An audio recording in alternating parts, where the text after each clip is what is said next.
My name is Robert Morrison. I'm a team manager at Housing Works. It's part of my job to kind of help the staff that are on my team have access to resources they need to partner with our participants, to work with our participants, and it's my job to make sure they have that access and to create that environment where they can spend time doing the work that matters and spending time with our participants to help them overcome their challenges. With the Social Innovations Fund project, there's a lot of resources that we get access to that are really necessary, like move-in assistance funds or connecting with medical providers.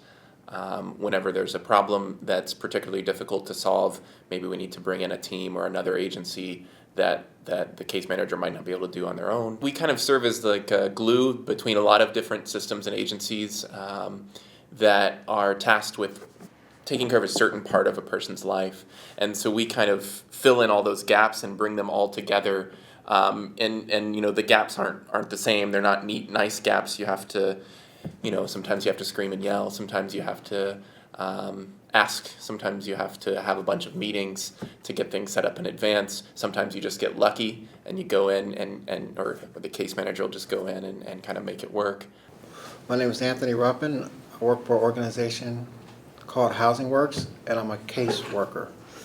And that consists of doing getting referrals out of hospitals and engaging people in services. Part of that is also outreach, housing, maintaining housing, budgeting, cooking, cleaning, connecting people to services in the community, IHSS workers, Department of Mental Health, DHS, and navigating those systems for the participants in our program. The people that I'm connecting with are people that are chronically homeless, usually 5-10 years on most cases, no family, no support systems, really sick, mental health issues, physical issues, environmental issues, and working with that person, and substance abuse, and working with that person to overcome those barriers and place them in appropriate supportive housing.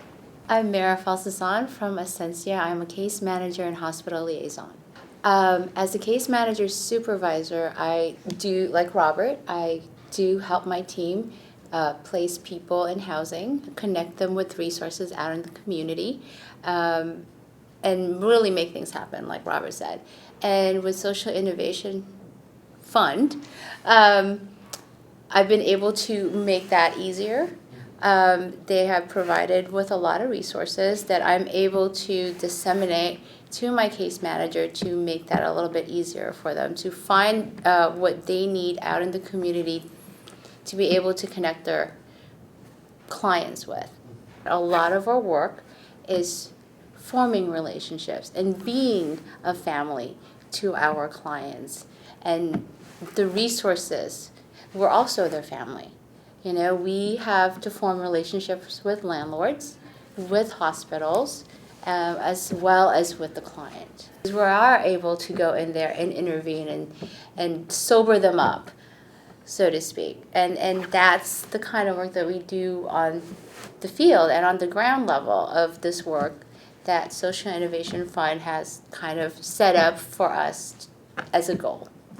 So we've been talking a little bit about family, and I think that it's a really cool way to finish talking about this because we talked about the fact that our participants so often don't have family anymore. They've lost everything, and as we build relationships with over time, we in a lot of ways become their family, and we have a really amazing guy that we work with that we call Popeye. Well, everybody calls him Popeye, and.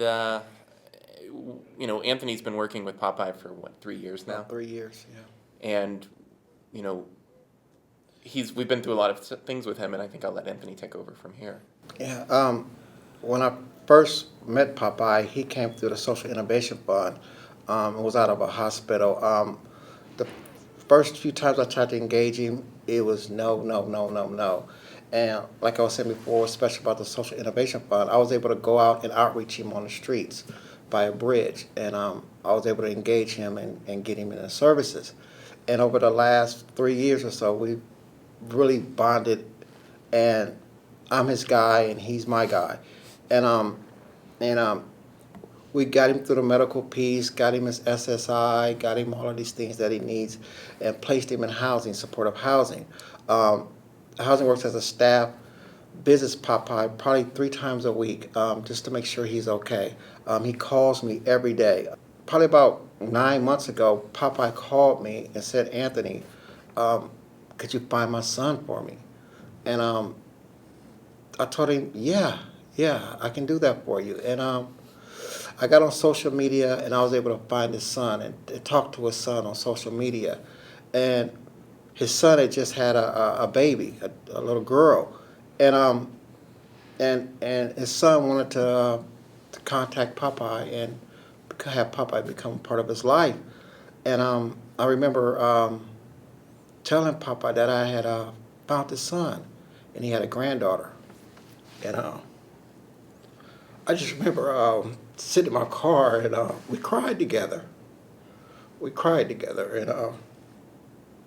And he was happy. And I gave him his son's number, and I remember leaving Popeye and just praying that it really worked out for him. And it worked out, and it really worked out for him. And I remember when I heard that this conference was going to be in Michigan, and his son lived in Lansing, and I went to my supervisor like, can we get Popeye out there so I can see his son? And we worked at it. We talked about it as a team and a management team, and I remember calling a friend that's associated with an organization, and she was able to pay for his airplane ticket to come out here. And when I told him, we cried again together. And I was able to talk to his son, and I got to know his son, and his son knows me. And he told me, man, thank you for looking out for my father. And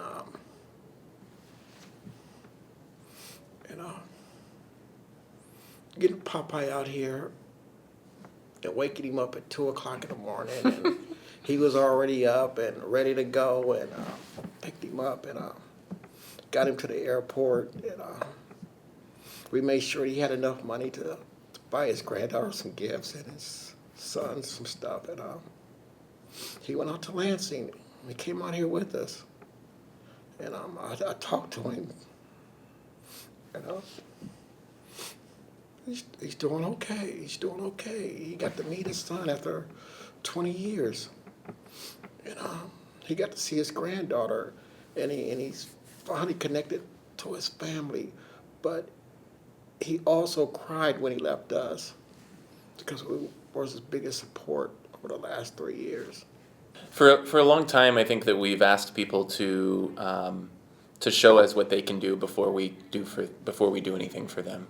And I think what we've realized through our work, especially with the Social Innovations Fund, is that placing value on the person first and placing value on the relationship first is what gets people to positive changes in their life.